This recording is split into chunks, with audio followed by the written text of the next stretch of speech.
She had been pulled over for 4 minutes before the officer got out of his car.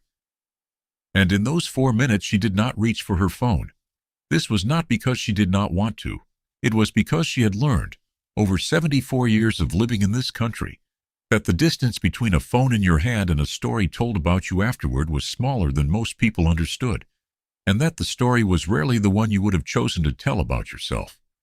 So she sat with both hands on the steering wheel at 8:23 on a Wednesday morning on Stony Island Avenue in the South Shore neighborhood of Chicago, with the engine off because she had turned it off immediately, and with her purse on the passenger seat because she had placed it there where it could be seen, and she waited.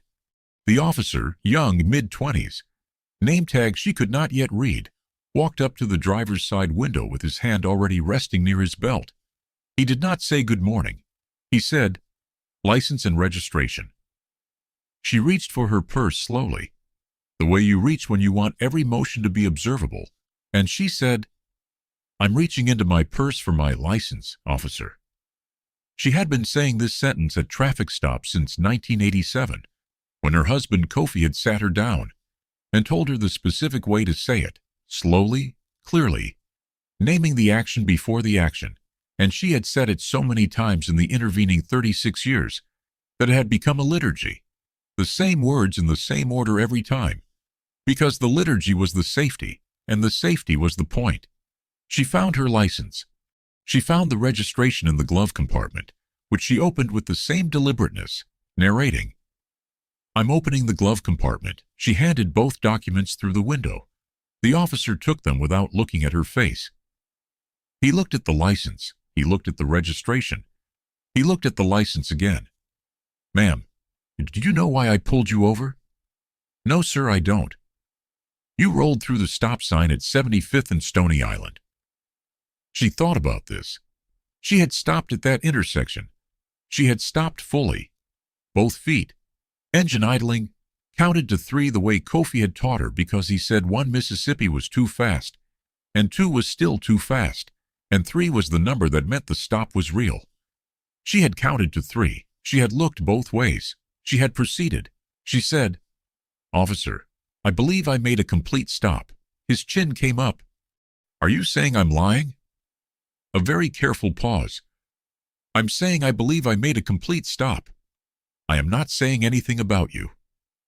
He leaned down to the window. He was close enough now that she could read his name tag. Pollard, R. He was not tall, perhaps 5'10", but the lean brought him level with her face in a way that was designed to be uncomfortable, and was. "Ma'am," he said, "I've been watching that intersection since 7:50 this morning. I saw what you did, and I'm telling you that the way this goes from here depends entirely on your attitude." Her hands were still on the wheel. Her name was Nana Ama Owusu Boateng. She was 74 years old and weighed 136 pounds, and had been shrinking by roughly half an inch per decade since she turned 60, which her doctor in Hyde Park had told her was entirely normal, and which she had told her doctor was entirely unwelcome. She smelled of shea butter and the lavender fabric softener she had used on her clothes for 30 years, because it was what her mother had used in Kumasi, and the smell of it was, in some way she had never tried to articulate, the smell of being cared for. Her dress was green and gold Kente print cotton, the good one, the one she wore on Wednesdays, because Wednesday was the day she volunteered at the literacy program at the South Shore Cultural Center, and she had decided long ago that the children in that program deserved to see her in her good dress, rather than her practical ones, because dignity was something you demonstrated before you explained it. Her shoes were low black flats, sensible, worn. Her hair was silver and natural and very neatly pressed, the way her mother had taught her to press it, not for the street, but for herself.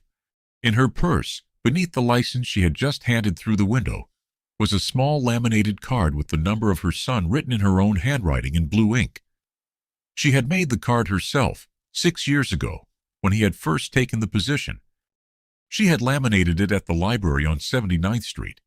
She had told him she made it, and he had gone very quiet for a moment and then said, "Mama, you are not going to need that." And she had said, "I know, baby, I know." And she had put the card in her purse anyway, Because knowing you would not need a thing and being prepared for the moment you did were two separate habits. And she had always maintained both. She had raised 3 children in this city. She had worked as a registered nurse at the University of Chicago Medical Center for 29 years. She had sat at bedsides at 3 o'clock in the morning and held hands that had no one else to hold them. She had learned to give bad news in a way that left the person receiving it with something to hold on to after she left the room, which was a skill that had no name in any manual, but that the best nurses had and the others learned or didn't. She had buried her husband Kofi in 2018 after 41 years of marriage, in a service at Trinity United Church of Christ that 312 people attended, and she had stood at the reception afterward and shaken every hand and said every name correctly, and not sat down until the last person left, which was a kind of endurance she had not known she possessed until she was required to display it. She had survived many things. She had survived all of them by knowing the difference between the moment to speak and the moment to be still. She was in the moment to be still. Officer Pollard R. was writing something on his pad. "I'm writing you up for failure to stop," he said. "That's a $164 fine. You can contest it in court if you want to spend your time that way." She did not respond to the last part of the sentence. "You'll also need to step out of the vehicle." She looked at him. "For a rolling stop citation." "Ma'am, step out of the vehicle." "Officer, I would like to understand the reason. Step out of the vehicle, now." He straightened up. His hand moved from near his belt to on his belt. "Or I can make this a very different kind of morning for you." The words hung in the air between them. The street was not empty. There were 2 cars waiting at the light at 75th. A woman walking a small dog on the sidewalk had slowed without stopping. A delivery truck was idling at the curb 40 feet ahead. Nana Ama Owusu Boateng sat for precisely 2 seconds. Then she opened the car door and stepped out, slowly, with the door held open because she had seen what happened in the videos where the door was not held open, and she stood on the sidewalk of Stony Island Avenue in her green and gold dress and her low black flats with her hands visible and her chin level and her face arranged into the expression she had learned over 74 years. Not submission, not defiance, but the particular stillness of a person who is being precise about what they choose to show. She said, "Am I being detained?" Pollard stared at her. "I am asking because I was taught to ask," she said. "My husband taught me. He was an attorney." Pollard said, "You're being issued a citation. Stay by the vehicle." She stayed by the vehicle. She did not fold her arms. She did not look away. The sun on Stony Island Avenue at 8:30 in the morning in July was the specific kind of flat white that bounced off the concrete and the car hoods and got into your eyes from below. She had lived 9 blocks from this street for 31 years. She knew the bus that ran this route, the 28, and she knew which stop had the broken bench and which one had the shade. She knew the Chinese restaurant on the corner that had changed names 3 times, but kept the same menu. She knew that the community garden on 76th had been planted by a woman named Dorothy, who had died in 2019, and whose daughter maintained it now with the same beds and the same marigolds along the edges. She knew this neighborhood the way you know a place that has held you, not as geography, but as accumulated time, as the layered record of every morning you have moved through it and arrived at the other side. She stood in it now, on the side of the road, in her green and gold dress. She thought about Kofi, who had stood with her at this same intersection once, years ago, walking back from a friend's house, and who had pointed to the stop sign and said, "I know you see that sign. I know you stop for it. But they don't always know that you know. So you stop for 3 full seconds, and then you stop for 1 more, and then you go." She had asked him why 4 seconds. He had looked at her for a moment and said, "Because 1 extra second costs you nothing, and the alternative might cost you everything. If you can feel where this morning is heading, stay here with me. Because what happens in the next 4 minutes arrives in a way Officer Pollard R. did not see coming, and in a way that changes the shape of what this story is actually about." She reached her hand into the car to get her phone from the passenger seat. She did it slowly. She said, "I'm reaching for my phone on the passenger seat." Pollard said, "What do you need your phone for?" "I'm calling my son." Pollard laughed. Not unkindly, exactly, in the way a person laughs at something they find mildly absurd. "Go ahead," he said. She dialed. It rang twice. "Mama." His voice was the same voice it had been at 7 years old, and at 17 and at 33. It dropped one register when he answered her calls, the way it only did for her, which she had noticed and never mentioned because some things are better kept. "I've been pulled over," she said. "Stony Island and 75th. The officer's name is Pollard. Badge number." She looked at Pollard. Pollard's expression had changed. It was a small change. The quality of his attention was different now. He had not moved. "Badge number," she said again. Pollard said nothing for 3 seconds. Then he said his badge number. She repeated it into the phone. Her son said, "Don't say anything else. I'll be there in 8 minutes." She said, "I love you," he said. "I love you too, Mama." 8 minutes. She put the phone in her pocket. The 8 minutes passed the way the time passes when a person with authority is aware that something has shifted and has not yet calculated what that shift means for them. Pollard finished writing the citation. He handed it to her. He went back to his vehicle. He did not drive away. He sat in his patrol car with the engine on and the window up, which was different from when he had arrived. The delivery truck moved. A bus went past. The woman with the dog had long gone. At 8:37 a.m., a black Chevy Impala pulled up behind the patrol car. The man who got out was 46 years old, 6'1", in a charcoal suit and a white shirt, and a navy tie that he had been tying when his phone rang and had finished tying in the car on the way here. He had his badge on his belt, not his county ID. His state's attorney badge, the one that was issued when he took the office, and that he wore every day because he had promised himself on the morning of the swearing-in that he would never forget the weight of it. He had a specific reason for that promise. The reason was the card in his mother's purse, laminated at the library on 79th Street, written in blue ink in her own handwriting. The reason was that she had made that card, and he had gone quiet when she told him, and he had spent a long time thinking about what the card meant.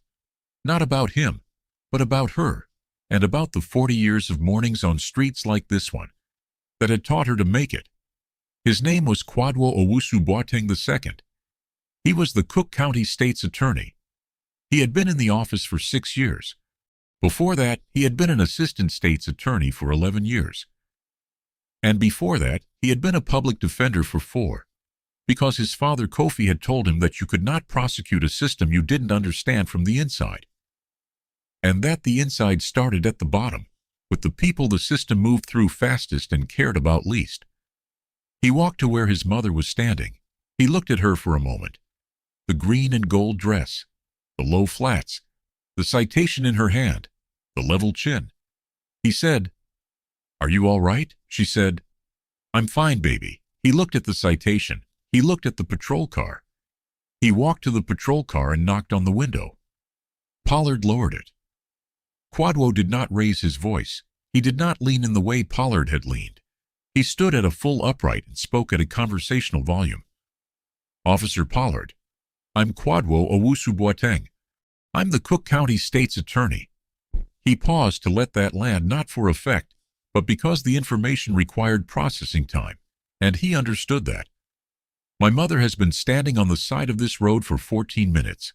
She tells me you asked her to exit her vehicle for a rolling stop citation." Another pause. "I'd like to understand the reason for that request." Pollard said, "Standard procedure for—" "It isn't," Kwadwo said. "It isn't standard procedure for a moving violation citation. You know that, and I know that." He held Pollard's gaze. "I'm not going to make this morning worse for you than it has to be.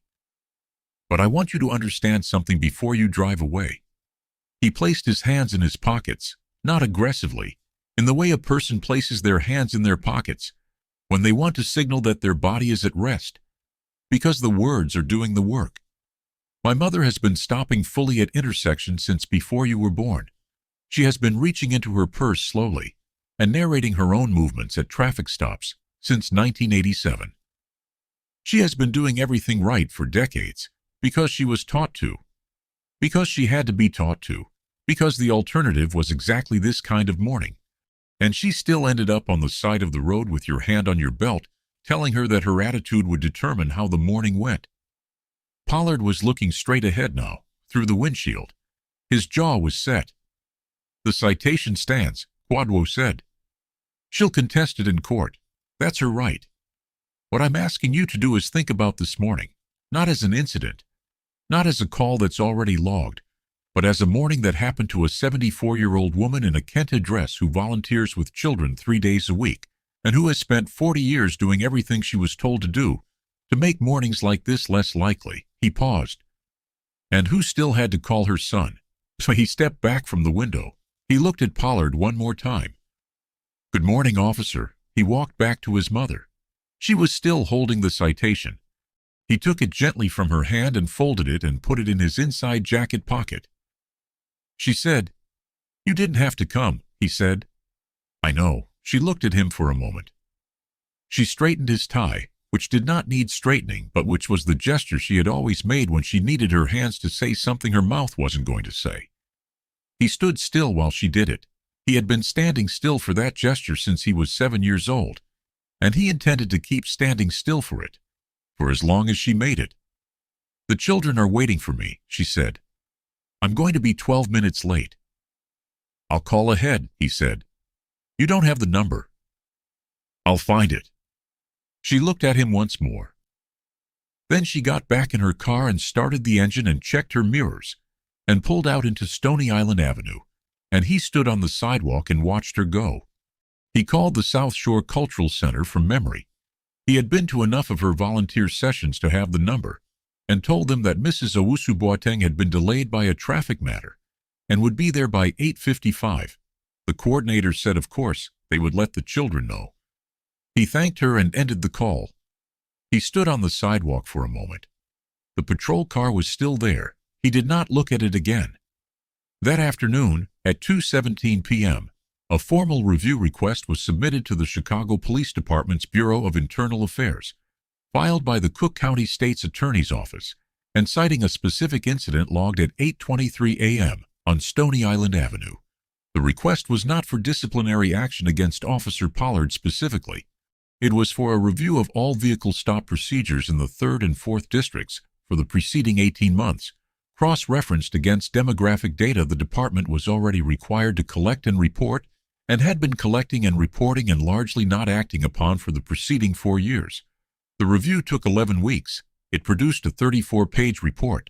The report identified 6 specific patterns in how stop escalations were initiated and documented. 3 of those patterns had statistically significant correlations with the race and age of the driver. The report recommended mandatory procedural retraining for 214 officers across 2 districts, a revised protocol for when vehicle exit could be requested during a non-custodial stop, and a new documentation requirement for any stop that escalated beyond the original violation. The revised protocol was implemented in the spring. It was, on paper, a modest change. 3 additional steps in the stop procedure before an exit request could be made. In practice, the change reduced the number of escalated non-custodial stops in the 4th District by 31% in the first quarter after implementation. Quadwo did not hold a press conference about the report. He issued a 1-paragraph statement that cited the review findings and named no individuals. He sent a copy of the report to his mother, who read it at her kitchen table with her reading glasses and a cup of Milo, the same way she had read every document he had ever given her, slowly from the beginning, giving each page its full due. She called him afterward and said, "I read it." He said, "What do you think?" She said, "I think it is good work." He said, "Thank you, Mama." She said, "You know this is not the end." He said, "I know." She said, "Good. I'll see you Sunday." He said he would see her Sunday. He made a note to bring her flowers, which he did every Sunday, and which she always said was too much and which he always did anyway, because some rituals are not about the flowers. They are about showing up. What Officer Pollard R. thought he saw on Stony Island Avenue that Wednesday morning was a woman in a good dress who rolled a stop sign and then questioned him about it, and then called a relative, the way people sometimes call relatives hoping the relative will create a scene that becomes the officer's problem. That is what he thought he was watching. He was watching a woman who had navigated 74 years of mornings like that one, by being more prepared, more precise, and more enduring than the system that produced those mornings required her to be. He was watching a woman who had raised a son in this city by telling him the truth about what the city was, and then showing him, by example, what it meant to keep showing up for it anyway. He was watching the result of 40 years of a man ironing his daughter's understanding of the world into every conversation about every stop sign, and every 4-second pause, and every slow, narrated reach into a purse. He could not see any of that. He only saw the surface. That is the nature of the problem and the cost of it. Not that the officers are always monstrous, but that they see surfaces and act on them, and the surfaces are not the story. And the story is a whole life, and the life does not stop mattering because it is standing on the side of a road in a Kenta dress, holding a citation. You can give a person a citation. You cannot give them a smaller life. You can stand at their window with your hand on your belt and tell them their attitude will determine how the morning goes. But you cannot determine the morning. The morning was already shaped by everything that came before you arrived. The lavender fabric softener, the green dress, the 3-second count at the intersection, the card laminated at the library, the tie adjusted on the sidewalk, the note made to bring flowers on Sunday. The morning was already built. You walked into the end of it and thought you were the whole story. Some people spend their lives building quiet things, rituals, children, competence, presence. They build these things in full knowledge that the world will not always see them for what they are. And they build them anyway because the building is not for the world. It is for the people who come after. It is so that when your son stands on a sidewalk at 8:37 in the morning and watches you drive away, he already knows who you are, and what you carried, and what it cost, and what it was worth.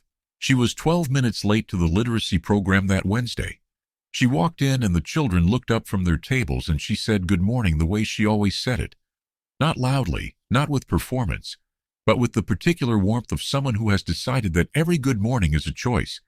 And they said good morning back, all 7 of them, in the slightly ragged unison of children who have not yet been taught to be self-conscious about their own voices. She sat down. She opened the book they had been working on the previous week. She found the page. She did not mention the traffic stop. There was nothing in the traffic stop that those children needed to carry. They had enough to carry already. And it was her job, on Wednesday mornings in her good dress, to put something in their hands that was lighter and stronger than what the world outside that room would hand them soon enough. She read to them. They read back to her. The morning continued. I want to ask you something and I wanted to sit with you past today. If you had been in that car, with your hands on the wheel and your voice narrating every movement, and your heart doing the work that hearts do in those moments, and your child arrived, not to create a scene but just to stand there and be counted, what would that have meant to you? Not the review, not the report, not the 31% reduction, just your child's face. On the sidewalk, 8 minutes after you called. Leave your answer in the comments. I mean it, I want to read them. If this is the channel you come to for stories about quiet endurance, about the people who build things the world doesn't always see, and about the dignity that outlasts every morning that tries to take it, subscribe. There are more stories coming. I'll see you in the next one.